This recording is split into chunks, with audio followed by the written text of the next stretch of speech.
Hello everybody, so today we're going to discuss about the Insta Go-To.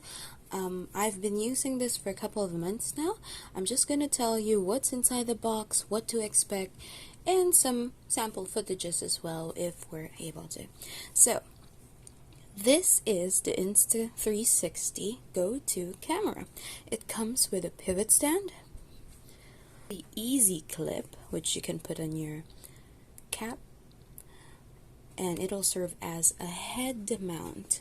Now you have the magnet here, and you have the Type-C charging cable. This is the Insta-Go charging case, and inside of it we can see the actual Insta Go-To camera. If you take it out, it's actually just this small. So it's super tiny and it's very portable. I like it because I can put it in my pocket anytime. If I travel, I don't have to lug around a big gimbal with my camera or my cell phone when I need to take a photo. And it's magnetic, so I can use it with the magnetic pendant here, the pivot stand, which is also magnetic, and the easy clip, which is also magnetic. There you go. So this charging case serves 3 other purposes. So this is also a remote. If you press connect, it'll serve as a remote for your device. You can use it to record. You can change the mode from here as well. So there's time shift, time lapse, HDR video, slow-mo settings, and your video mode. Your normal video mode is a little different from pro mode. Photo. So how is pro video different from the normal video? Normal video mode would just give you a clip where it's a little more vertical and the view is limited, whereas for pro video, this is the mode that you want if you're using it as an action camera, because that is where you can use the flow state stabilization. That's also the mode that will allow you to edit post-production or post-recording. So that's the mode that would allow you to edit the video. Otherwise, you can't really do much with the footage that you'll get from the video mode. The difference though is it occupies a lot of space in the memory. And as we know, the Insta Go-To actually has a non-removable, non-adjustable memory of 32 gig, of which only 29 gig is usable. So there you have it. Alright, so the other 2 functions of this one is, apart from being a charging case, it's also a stand itself, so you can use this one even without the pivot stand. You can use it as the monopod. Do note that the battery also runs out fast, so that's another thing that we'll tackle further. But for now, yeah, the other function of this is to become a tripod. So you can either attach it to a longer monopod stick if you want to extend it, and it also serves as a tripod. So you don't need to lug around a bulky tripod with you. You can just use it to stand on its own. Yes, it can stand on its own. That's correct. It also has the microphone here on top, as you can see the hole, and it charges via Type-C. It comes with a charging cable, data cable Type-C right here, and that's it. Now let's look more at the pivot stand. The pivot stand is magnetic. It can adjust into these 4 angles. Chook, chook, there you go. It also serves as a handle here, so like a monopod holder, and then you can just slide this one. And this is actually a reusable sticky pad, which you can stick to any surface. And this is what you can use if you're going underwater. The only disadvantage is that it's not gonna float on water, but it's definitely waterproof. It's magnetic, so you can just remove this baby here and snap it into place. There you go. So it doesn't fall. The magnet is very strong. and that part is waterproof anyway. So the device itself is waterproof, but if you want to be 100% sure that it doesn't get wet, you can buy a dive case as well, especially if you're going to use this at sea. But if it's just a pool, I used this in our pool trip at Lulieta using just this pivot case, and yeah, it was very good. Apart from that, it also serves as a stand, so it's a pivot stand, right? So you can use it like that. It doesn't stand so well. Let me try again. There. So it does function as a stand, but it mainly it doesn't balance good on its own. If you want to just put it as a stand, you might want to use the charging case instead. But the advantage of the pivot stand is you can stick it anywhere. So let's say you're trying to shoot food, or you just want to put it on a surface on the wall or on the table. You can just use this sticky pad here and just slap it on a clean surface. Some people have tried it on rocky surface, but I don't really want to because it may damage the sticky part over time. But I've used this in the plane. You can just stick it on and just wait for the plane to fly. Alright, so that you can capture that moment. There you go. So let's put that there, and then let's try it with the Easy Clip. So your Easy Clip is also magnetic, as mentioned. It's just so no electronics, whatnot, and it's magnetic. So only one side would work. If you sorry. So only one side of it will work for the magnet. There you go.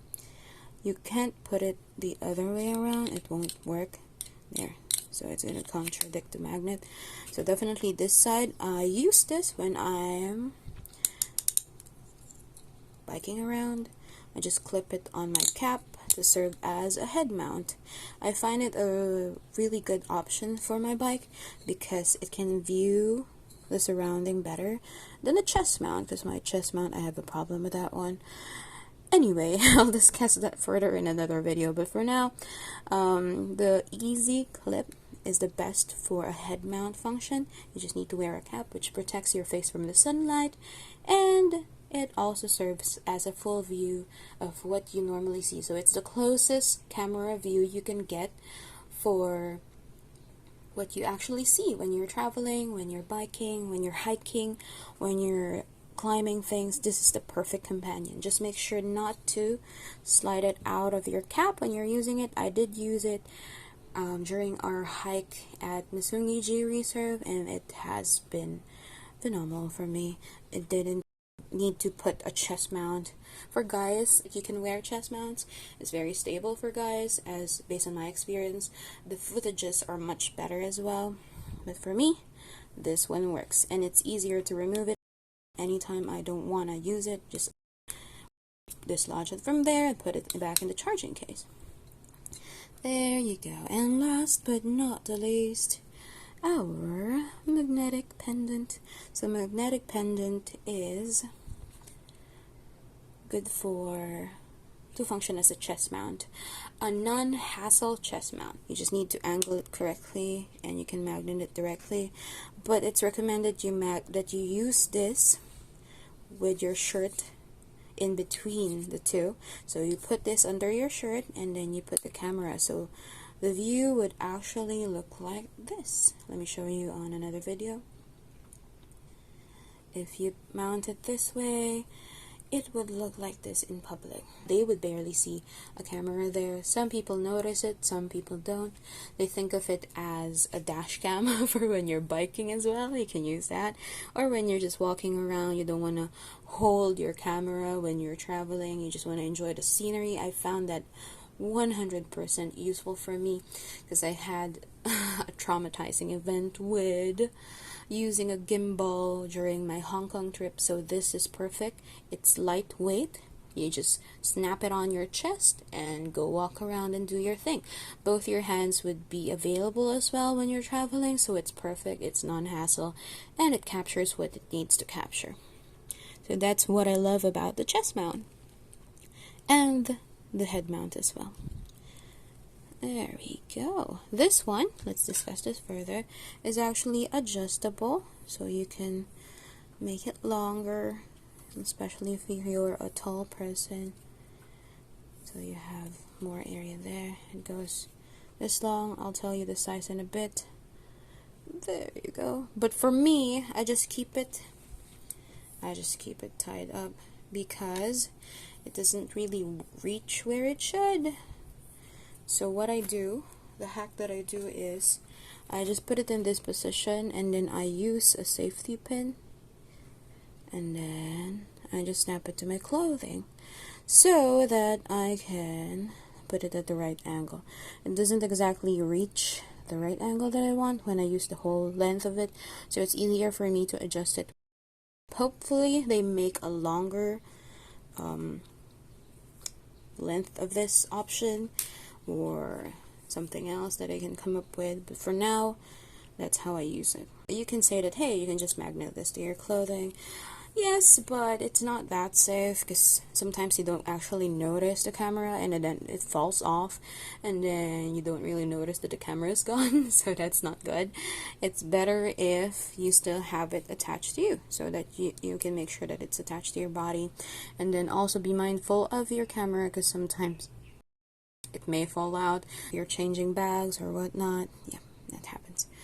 Anyway, so that's that, and then you have this short Type-C Insta 360 data and charging cable, and you can actually transfer files from the, so this is what the charging case looks like. There. Do note that this charging case is not waterproof, so no matter how tempting it is to bring this to the pool so you have extra battery, no, it's not gonna be waterproof. Make sure to remove this. Use the pivot case instead of the charging case. And if you do need extra battery and you want it to charge quick, I bought an accessory called the USB power mount. So this one you can use with your bike so that it doesn't lose power easily. The advantage is it charges while you're using it. I noticed that it doesn't charge as quickly when it's inside the Insta360 charging case, especially if you're using it on Pro mode continuously and it overheats. That's one of the problems it has. But with this one, you can just charge it directly and it's faster. But it's also not waterproof, by the way. And this is the dive case that I was referring to earlier. So you can get a dive case if you want to bring it to saltier waters, if you want to make sure it's 100% waterproof. It also comes with some seals at the back. I'll show this to you in another time. And there you have it. I believe that's pretty much what is in the package. It also comes with, of course, the quick start guide, which you can also find online. And that's a wrap. Let me know if you have any questions about the product, and I'll see you around. Have a lovely day. Bye!